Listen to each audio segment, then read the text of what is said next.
Hola, buenos días y bienvenidos a un nuevo videoprograma de Entendiendo la Historia. Y hoy nos gustaría hablaros sobre algunos datos interesantes sobre los gladiadores. Y bien, todo el mundo se suele preguntar que por qué peleaban, que si era un divertimento para el populo romano. Y bien, en un principio no era un divertimento. El origen de la lucha de los gladiadores era religioso. Según los historiadores, las luchas entre gladiadores se iniciaron como un tributo a los muertos en los complejos ritos funerarios etruscos. Hay constancia de estas luchas de carácter religiosas desde el siglo VI a.C. y todo hace indicar que los contendientes podrían ser soldados voluntarios o prisioneros. Los luchadores se denominaban busturali y ejecutaban una especie de coreografía guerrera en la que el ruido de las armas servía para honrar al difunto y a la vez ahuyentar demonios que pudieran dificultar el tránsito del muerto. Muchas de estas luchas eran a muerte. Algunas fasijas etruscas entroncan directamente con la mitología griega y muestran la lucha ritual durante los funerales de Patroclo, el amigo amante de Aquiles, durante el sitio de Troya. Pero la realidad es que los combates funerarios eran parte de la tradición mediterránea, como en otros lugares, por ejemplo España. En Roma, el primer combate de este tipo registrado por las crónicas fue en el año 264 a.C., en los funerales del padre del patricio Marco X, que fue un antepasado de Bruto. Poco a poco, la lucha de gladiadores fue convirtiéndose en un espectáculo elitista primero y de masas poco después. Otra pregunta frecuente que la gente suele hacerse acerca de los gladiadores es que si eran esclavos, eran prisioneros o eran considerados deportistas de élite. Y bien, esto es uno de los puntos más morbosos y escabrosos del mito, forjado en torno a los gladiadores. Había una masa de condenados por diversos crímenes y prisioneros de guerra que eran obligados a convertirse en gladiadores, pero la mayor parte de las superestrellas de la arena eran luchadores voluntarios, que se vinculaban con un entrenador o lanista por un contrato a largo plazo. Estos gladiadores libres, llamados autoracti, eran entrenados a conciencia y a menudo se convertían en verdaderos deportistas de élite, aclamados por las masas. Los contratos con los lanistas se renovaban cada 5 años, en los que el atleta quedaba vinculado a su entrenador y a la escuela, o ludus. Comían bien y recibían cuidados médicos que solo los ricos podían pagarse.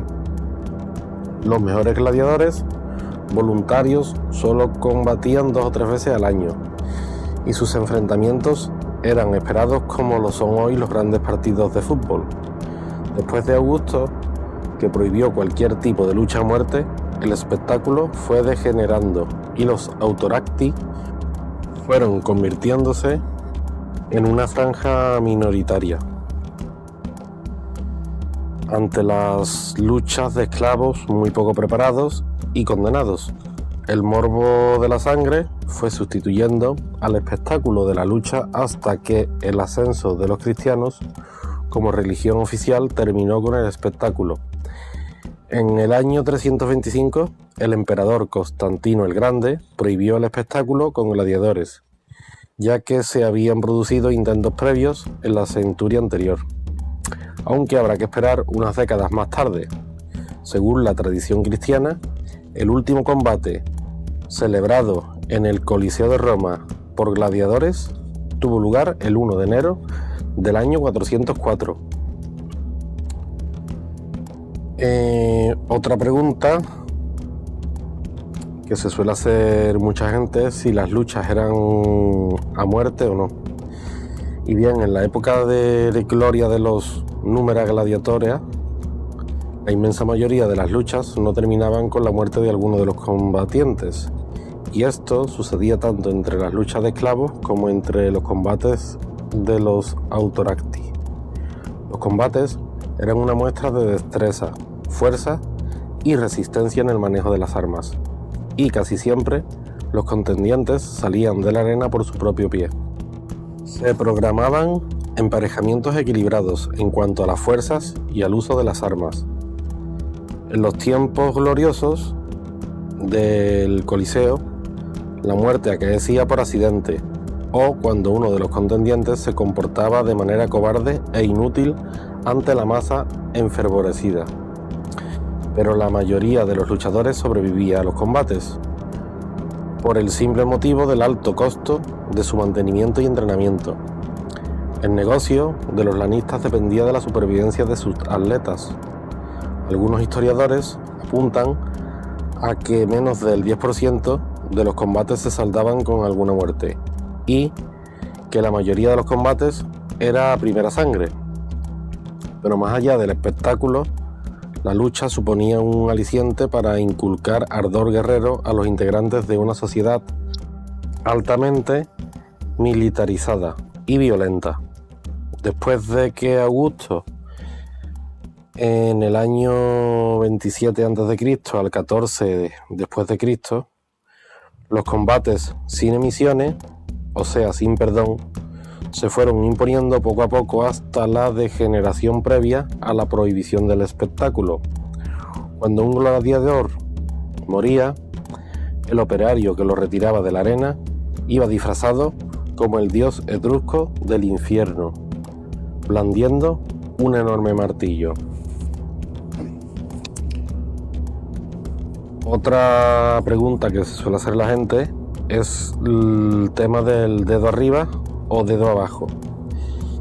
Y deciros que esto es otro mito cinematográfico que se ha extendido gracias a las películas de Hollywood y también al cuadro del siglo XIX del pintor francés Jean-Léon Gérôme, que acompaña estas líneas.